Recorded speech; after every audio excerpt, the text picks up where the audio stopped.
All right, so the first thing about massive growth is you have to be extremely uncomfortable and limit your life to the bare minimum and understand that. Bare minimum for me, living in my car, making under $1,500 a month at the most, not even that, just to keep the car on the road and to eat minimum food. And I'm still kind of doing more, and I still get like dragged into YouTube and all that stuff. The activation of the chemical reward system, which is what all these apps, social media, YouTube, along with other stuff, such as substance abuse and stuff like that, all activate the chemical reward system. This all causes a mental subconscious perception or a unconscious perception where your brain is perceiving you as comfortable because you have access to this chemical reward activation. So you have to limit that as much as you can. And you do have to go to gym to maintain some sort of stability and routine in your life, but you also have to limit that because you can't get dragged into like lifting weights or running all day. You got to bench press time. You don't got to bench press weights. You don't got to run a mile. You got to run time. You got bench press time. So you have to be extremely uncomfortable. Then you have to find your foundational minimum of survival.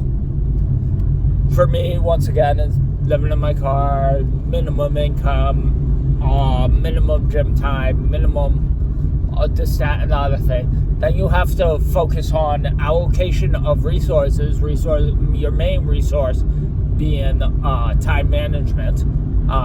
Time is a resource. Time is the resource to everything else. So you have to manage that properly.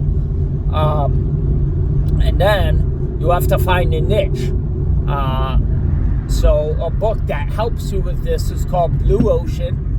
I'm sure there's others, but you have to find a niche. You have to find where you can be an asset, what you can be an asset at, and where you being an asset can be applied to the most things. And so like my niche is corporate wellness training, and that's where my ability of providing grounding perceptional change into perspective and motivation for change and resource organizational allocation can be an asset. Now, if I went to jobs and tried to apply, I wouldn't get hired. I am a liability working for organizations. Same with, I want to provide some sort of wellness training to firefighters, first police, EMTs, first responders. If I was first of all, I can't be a firefighter or police, but I have been an EMT, but I was a liability. If I was worked as an EMT, worked as a police officer, worked as a firefighter, I would be a liability. But providing wellness training that helps them stay grounded and use their skills better, I am an asset. So that is where you have to find where you are an asset and what you can apply you being an asset to multiple times and do it over and over. Then there's also, you have to pay attention to what your main goal and your idea is, and don't let anyone tell you or make you feel that it's wrong.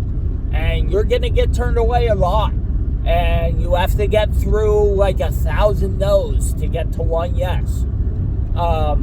And even a lot of those yeses won't be real yeses, won't be valuable yeses. They might be yeses by people that just might see your potential, but might have their own thing that they want to get information to apply to their own thing, get free consultants, stuff like that. So you have to get through 1,000 no's, 500 fake yeses to get to one real yes, and then repeat that cycle as quick as you can until it starts to snowball, and then you can build. Like right now, my foundation is writing a book and making these YouTube videos, and this is how people get through mental health issues, because a lot of people don't actually have mental health issues. They have pseudo mental health issues. A lot of people in poverty can work themselves out of poverty. It's a matter of resource allocation and life management and mental management. So keep that all in mind. Have a wonderful day. And together, we're facilitating evolutionary growth.